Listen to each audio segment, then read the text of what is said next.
Monsieur le ministre Mohamed Ali Bathily du gouvernement du Mali, vous êtes en déplacement à Paris. Nous sommes ravis sur les antennes de Botan News et des télévisions qui nous reçoivent en partenariat de vous recevoir. Nous disons bonjour au peuple malien qui nous regarde et nous sommes absolument ravis de prendre la parole d'un ministre énergique, dynamique, franc du collier, qui n'a pas peur de dire le fond de sa pensée. Nous sommes très fiers de recevoir ce membre du gouvernement malien de passage à Paris. Vous êtes ministre en charge du domaine et du foncier de l'État. Ce n'est pas une fonction habituelle. C'est quoi être ministre du domaine ? Eh bien, c'est pour gérer le patrimoine de l'État. Le patrimoine à la fois immobilier, mobilier, corporel, incorporel. Ça va des terres aux immeubles, ça va aussi des droits qui affectent ce patrimoine-là. Donc l'accès à la propriété foncière, par exemple. Voilà. Ah d'accord. Pour un pays aussi immense qui est au-delà du million de kilomètres carrés, avec la façade nord qui touche l'Algérie, plus d'1 millier de kilomètres de frontières, c'est un patrimoine qui est énorme, même s'il n'est pas encore construit totalement. Il est énorme, il pose beaucoup de problèmes. Le rapport du citoyen au patrimoine de l'État est un rapport qui va quelque part être corrélé à l'exercice tout simplement des droits de l'homme, moi je crois. Parce que dans nos économies à composante agricole très forte, le patrimoine foncier est peut-être le premier que revendiquent 80% des concitoyens, de mes concitoyens. On dit que nous sommes un pays à 80% composé de paysans, d'agriculteurs, éleveurs, pêcheurs. Donc, tout ce monde articule ses activités autour du patrimoine qu'est la terre, le patrimoine foncier. Et dès lors qu'on veut définir ce monde-là, son importance économique, on est tenu de définir aussi la relation juridique de ce monde à la terre. Et c'est l'État qui est en charge de cette définition. Et chaque fois que l'État a mal défini cette relation, cela peut se solder par des troubles. Cela peut se solder, au contraire, par la stabilité si l'État arrive à bien définir cette relation juridique à la terre. Ah d'accord. Ce qui est particulier avec vous, c'est que vous avez occupé plusieurs casquettes. Vous venez de la société civile. La première question que je vous pose, c'est est-ce que quand on vient de la société civile et qu'on n'est pas adossé contre un parti important, on est assis sur un siège éjectable et au premier souci, on peut être sacrifié par le président de la République et quitter le gouvernement, ou bien vous vous sentez fort assis? Oh que non. Moi, je vais vous dire tout simplement, lorsqu'on regarde le niveau de la participation des partis politiques à la vie nationale, l'ensemble des partis politiques au Mali, y compris la majorité, l'opposition, ils constituent que 30 à 33% des électeurs. Cela veut dire qu'on a 67 à 70% des électeurs du Mali qui ne sont affiliés à aucun parti. Non, en vérité, vous représentez la majorité silencieuse. Je dis la société civile dans laquelle je me trouve est en réalité la majorité. Et donc, un président, il a plus intérêt à nous écouter, nous, société civile, que la classe politique qui n'est qu'un appendice. Que les politiciens professionnels. Exactement. Entre eux, les partis politiques savent qui est la minorité, la majorité. Mais entre eux, dans ce petit microsome politique, oui. Mais à l'échelle nationale, nous, la société civile, nous n'avons aucun complexe à leur dire que nous sommes la majorité. Et nous le sommes, dans la réalité. Alors, vous avez occupé les fonctions très importantes, des fonctions régaliennes d'ailleurs de ministre de la Justice. Et cela m'inspire deux questions importantes. Quand on est ministre de la Justice, à peu près 50 ans après les indépendances, est-ce qu'on peut faire le bilan de la gestion de tous ceux qui ont été à la tête du Mali, à commencer par le président Modibo Keïta, jusqu'à l'actuel président de la République, ou jusqu'au président ATT, ou jusqu'au capitaine qui l'a déposé? Est-ce qu'on peut faire le bilan et est-ce qu'on peut demander à tous ceux qui sont à l'origine de cette formidable gabégie de rendre gorge? Ça, c'est la première question que je vous pose concernant les gouvernants, mais je vous en pose une autre qui est tout aussi importante concernant les gouvernés. La justice populaire fait des ravages au Mali, comme partout ailleurs en Afrique noire. Des gens qu'on attrape, qu'on accuse de vol, autour du cou de qui on met un cerceau, on allume le feu. Comment on fait pour mettre bien dans la tête du citoyen qu'il ne peut pas se rendre justice, même quand les fonctionnaires de l'État ont failli, même quand l'organisation publique ne concourt pas à leur rendre la justice? Comment on fait? Et vous avez été ministre de la Justice. Écoutez, moi je pense que tout est dans la redevabilité. Le président de la République, il est redevable des charges qu'on lui confie. Ce n'est pas que une simple festivité que les investitures des présidents où on invite du beau monde et où on fait la fête. Non, c'est après tout un acte de jugement. Il prête serment, on lui donne acte de ce serment et c'est consigné dans une décision de justice. Autrement dit, la redevabilité est en cela que s'il ne respecte pas les modules de son serment, il est en haute trahison. Lorsque nous devrions analyser le passage des différents chefs de l'État au Mali, c'est à la lumière de cela et pas d'autre chose, puisqu'ils ont juré de respecter leur constitution, de faire appliquer les lois. Ils ont juré de garantir l'intégrité territoriale du pays, de garantir la protection des hommes et de leurs biens par les lois, de respecter les traités. Donc, ils prêtent serment sur un nombre de devoirs qui leur incombera de prendre en charge. Et chaque fois, ils doivent être redevables de cela. Est-ce que, pendant qu'ils gèrent, les citoyens sont-ils protégés? Leurs biens sont-ils protégés normalement? Ou est-ce que cette protection est biaisée par la corruption massive, insupportable? Est-ce que l'arbitraire est là? La toute-puissance des charges administratives crée-t-elle un déséquilibre en faveur de certains citoyens qui ont licence à tout faire alors que les autres subissent tout? Oui, c'est à l'aune de cela qu'il faut juger nos chefs de l'État, qu'il s'agisse des Maliens ou des autres. Et nous devrions désormais, en tant que société civile, avoir ce regard exigeant sur le comportement de ceux-là à qui nous confions les charges les plus élevées de notre société, la présidence de la République. Cela va de soi. Lorsque vous prenez Modibo, vous prenez Moussa Traoré, vous prenez Amadou Toumani Touré, Alpha Oumar Konaré, Amadou Aya, qui n'est pas président, mais qui a commandé l'État du Mali par un coup de force à un moment donné, le président Ibrahim Boubacar Keïta, ils sont tous logés à la même enseigne de la redevabilité au regard des termes des serments qu'ils prêtent devant leur peuple. Et nous devrions veiller, nous, en tant que société civile, qu'ils respectent ce serment. S'ils ne le respectent, la société civile se doit de le leur rappeler. C'est clair. Vous êtes... Allez-y, vous me dites par ailleurs oui, que l'on a coutume de voir dans nos pays les citoyens se rendre justice. Par eux-mêmes, voilà. Par eux-mêmes. Pourquoi? Parce qu'il y a un déficit de justice. Il y a un déficit de justice. Parce que dans nos pays, la justice a été minée par la corruption.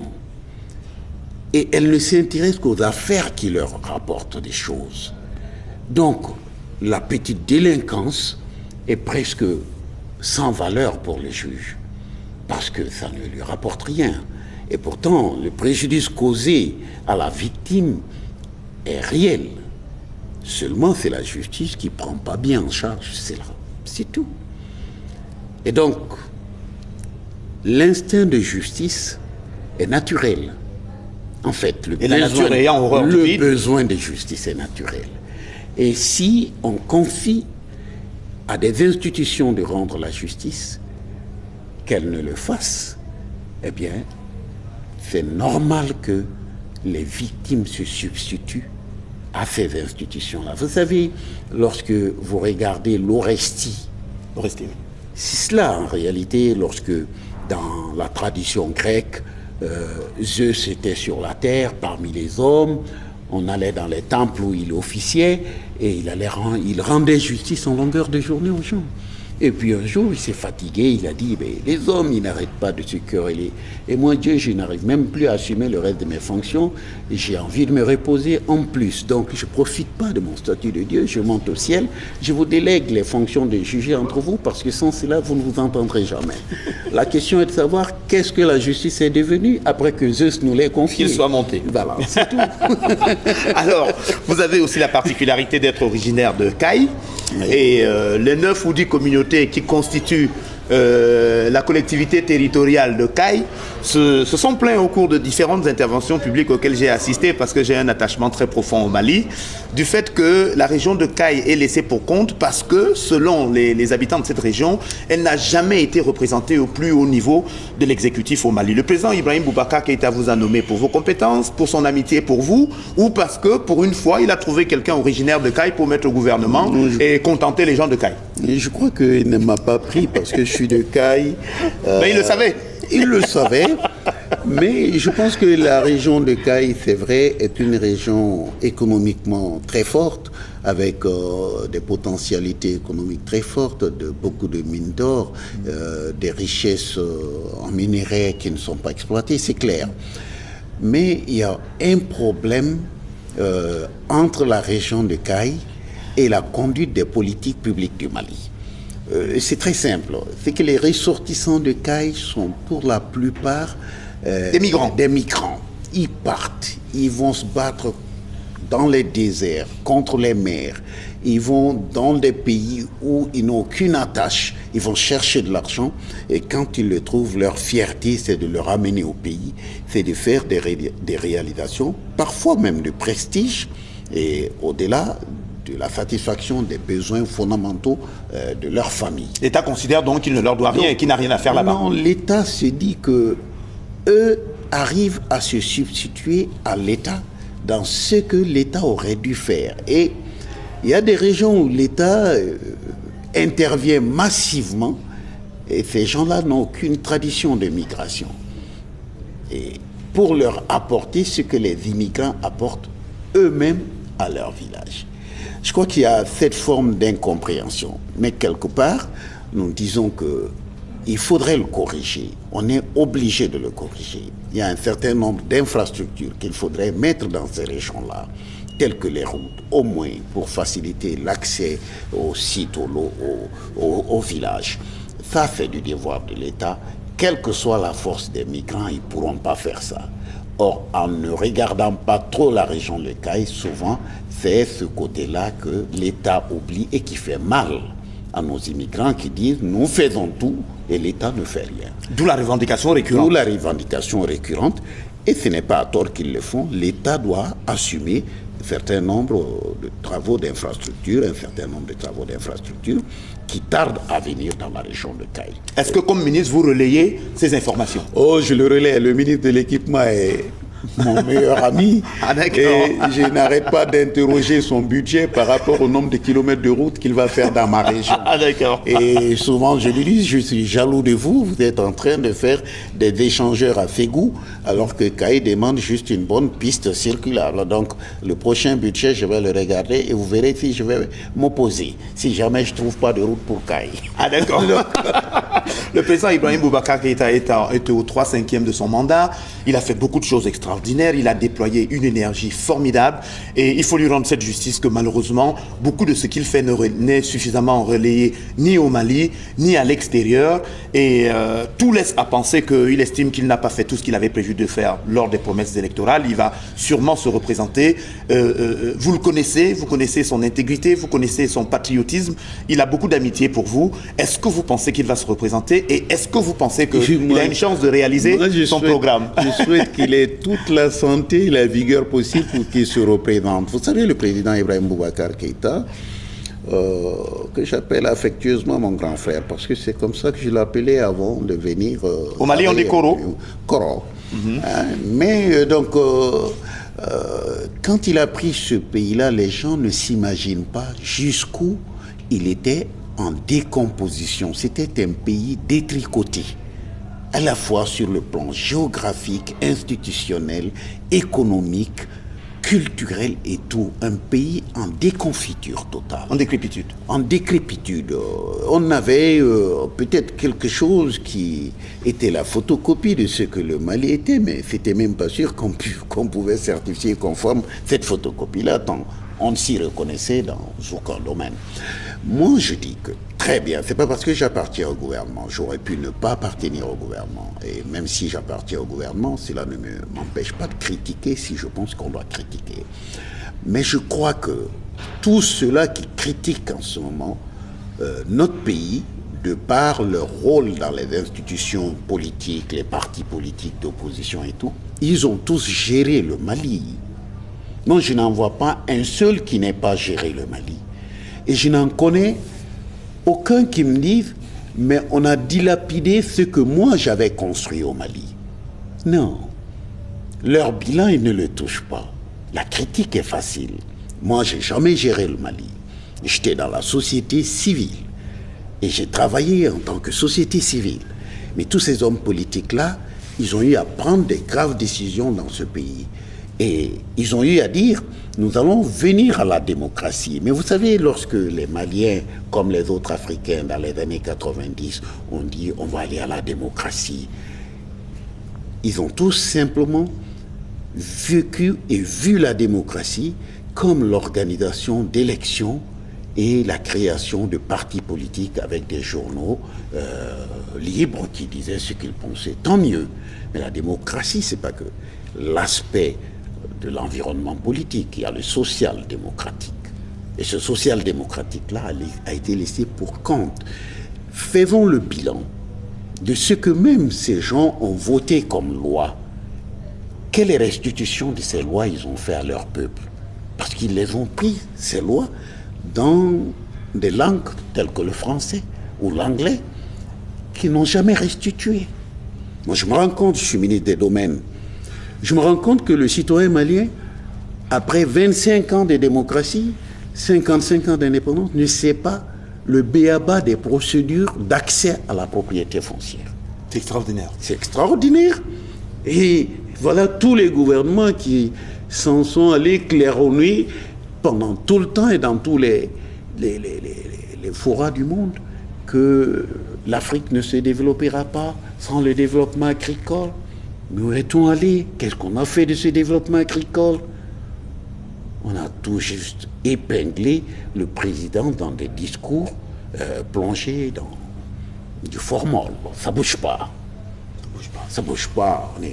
On a anesthésié l'initiative paysanne et on a substitué à la place des discours comme si ça suffisait. C'est pas vrai. Tant qu'on n'aura pas créé ce que j'appelle des citoyens vertébrés, capables de se tenir debout, de marcher et de revendiquer l'exercice de leurs droits, notre démocratie ne sera qu'une démocratie formelle, même pas bancale.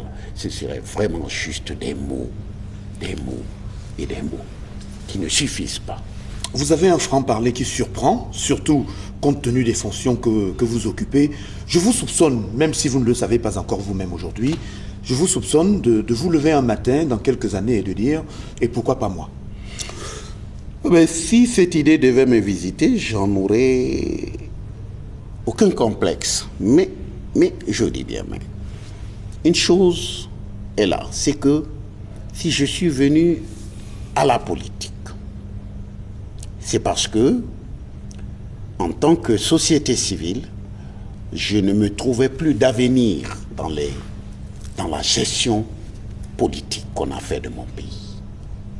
Et je ne donnais le droit à aucun homme politique, quel que soit son rang, du président au dernier des hommes politiques, de décider de mon sort de cette manière, à compromettre non seulement le résultat que j'ai acquis dans ma vie au prix des efforts que j'ai faits, mais de ce que j'ai fait pour préparer mes enfants à vivre dans un pays qui leur appartient. Or, le Mali semblait ne plus pouvoir être un pays qui allait appartenir à mes enfants.